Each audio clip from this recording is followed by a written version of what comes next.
Allah Azza wa Jal first announces to all of the angels, and we understand that it includes at that time Iblis among them, Inni khaliqun basharan min teen. I am about to create a human being from dirt or from clay. When he's saying this, he has not made Adam yet. فَإِذَا سَوَّيْتُهُ وَنَفَخْتُ فِيهِ مِنْ رُوحِي. And when I'm done balancing him, and when I blow into him from my ruh, then he says, فَقَعُوا لَهُ سَجْدًا. Then fall into sajda before. Allah has described that He is about to create our Father, and He has also described the process He's going to use to create us. He says, first of all, I'm going to make him from teen. We're not the only creation on this earth made from teen. In fact, all of the animals and all of the species that exist on this planet also are made from teen. But there's something additional about this creation that He's about to make, our Father, and by extension us, that is more than just teen. There's something more than just this animal presence, this animal existence. فَإِذَا سَوَّيْتُهُ. When I make him balanced. So Allah says there's a level of balance and perfection that is going to be added to this creature that doesn't exist in other creatures. Allah is telling us that human beings will have an ability to balance opposing things. They're going to have the ability, for example, to balance their individual needs with the needs of their family. They're going to balance their personal responsibilities with social responsibilities. They're going to balance their rights and their responsibilities. The balance is actually between our impulses, our emotions, and our thought process. So let me explain what that means. When a hungry dog sees something, it goes and it bites it.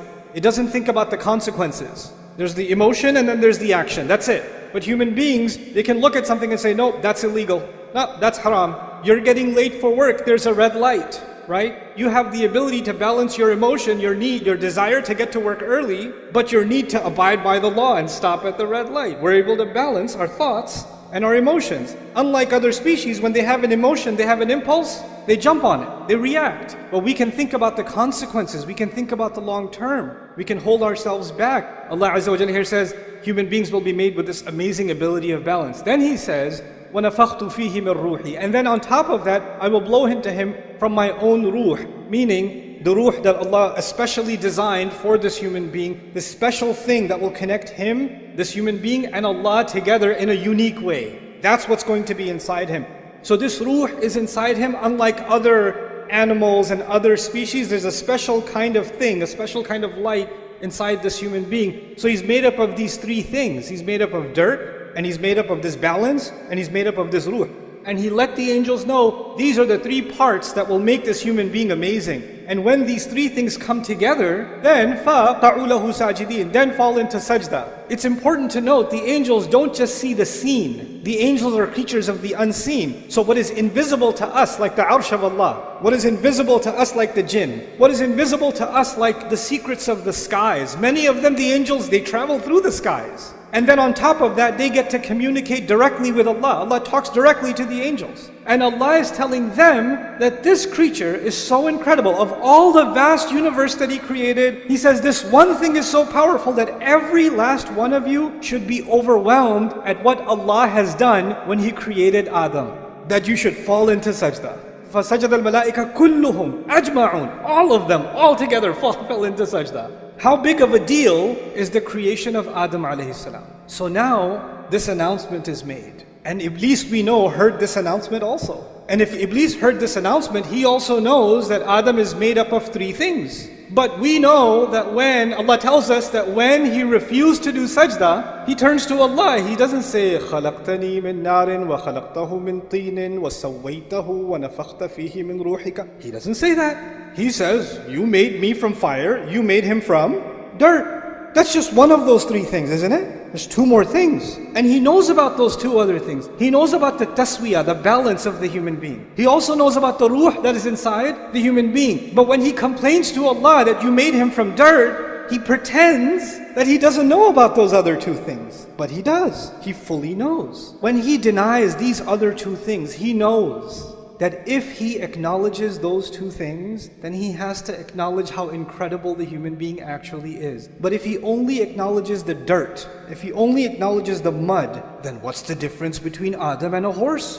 What's the difference between Adam and a cow and a monkey? They eat, he eats. They get shelter, they get shelter. They have kids, he has kids. He's just an evolved animal. That's all. Okay, so he can stand on his 2 feet. Big deal. He deliberately denies 2 components of our existence out of the 3. Now, he hates humanity. He blames Allah for giving us this position. He swore that he wants to not only see Adam alayhi salam fail, because if you hate Adam, then you got Adam expelled from Jannah, you should be like, I'm good now. I got my revenge. Feel better. Nah, he doesn't feel better. He's like, now I'm going to get his kids. And now I'm going to get his family. Now I'm going to get their kids and their kids. And he keeps ruining human beings time and time and time and time again. One of the things that we learn from this passage and these ayat of the Quran is that Iblis did not want the human being to be acknowledged as something worthy.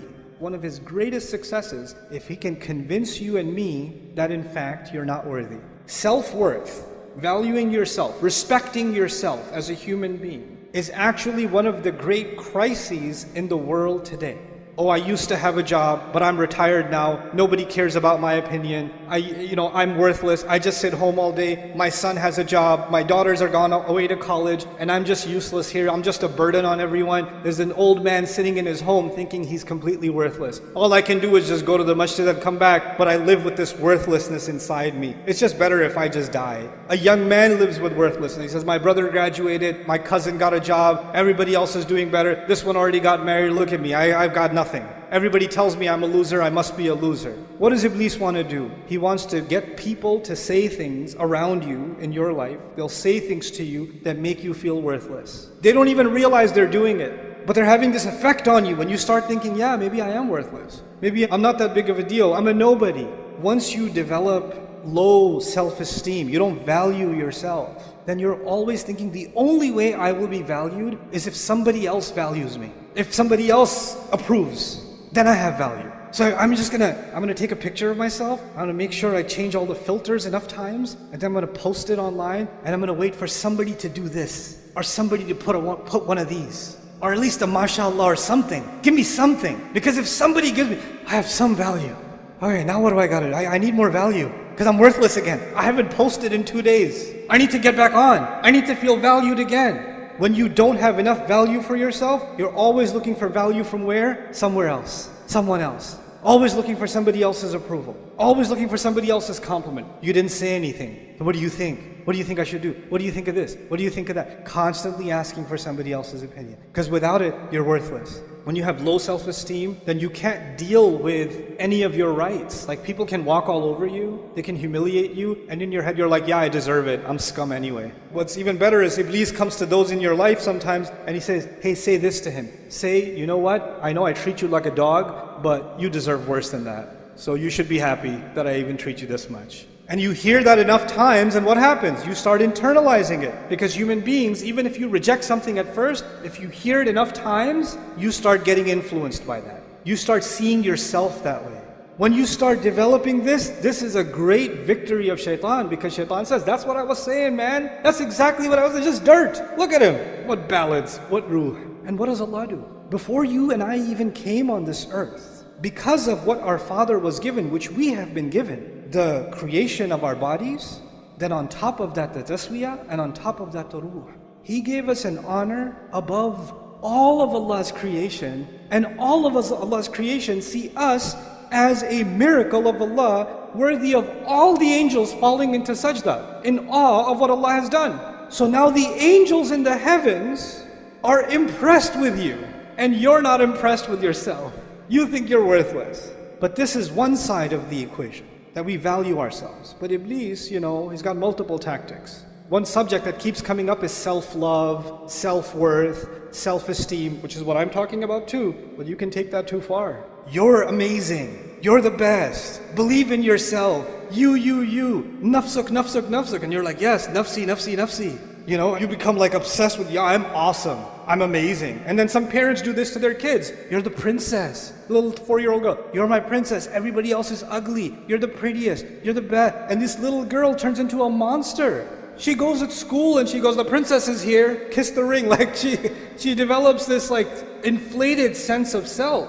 This is actually the reality of arrogance. So on the one hand, we value ourselves, but what we actually are supposed to value is the potential that Allah gave us. We're supposed to value the ability to make the effort that Allah gave us, not the things that Allah gave us. The things that Allah gave us, He can give to anybody else. And these things will come and they will go. But the only thing of value before Allah is, and before ourselves, should actually be just our efforts. وَأَن لَيْسَ لِلْإِنسَانِ إِلَّا مَا سَعَى. Human beings will have nothing of worth on Judgment Day except the efforts that they made. That's it. This balance between confidence and humility, that has to be struck. Because too much self-worth will turn into arrogance. And too much humility, then you start thinking, I'm nothing, I'm nobody. And that's what Allah Azza wa Jal defined as one of the most amazing qualities that human beings have. There's this spiritual and there's this material. There's this confidence and there's this humility, and they both coexist. There's taswiyah all the time. And it's remarkable, right, that on the one hand Allah mentioned dirt, and on the other hand Allah mentioned the ruh, the two opposites, and in between them He mentioned balance. فَإِذَا سَوَيْتُهُ وَنَفَخْتُ فِيهِ مِنْ رُوحِي. SubhanAllah. Our entire life is supposed to be a struggle to find that balance, to find that real worth in ourselves. So we're not looking for it in other people, we're not looking for it in things, we're not looking for it in posts or engagement or followers. We're not looking for worth in the clothes we're wearing. We're looking for worth in what we give to Allah Azza wa Jal. No goodness is worthless. No good effort is worthless. No human being is worthless. Find value in yourself that Allah has already given you. May Allah Azza wa Jal allow us to value ourselves, see our worth, and not allow Shaytan to make me and you see ourselves as someone worthless or unworthy or someone who should be stepped on or should be punished. We should stop doing that self-hatred, and may Allah allow that self-value never to turn into arrogance.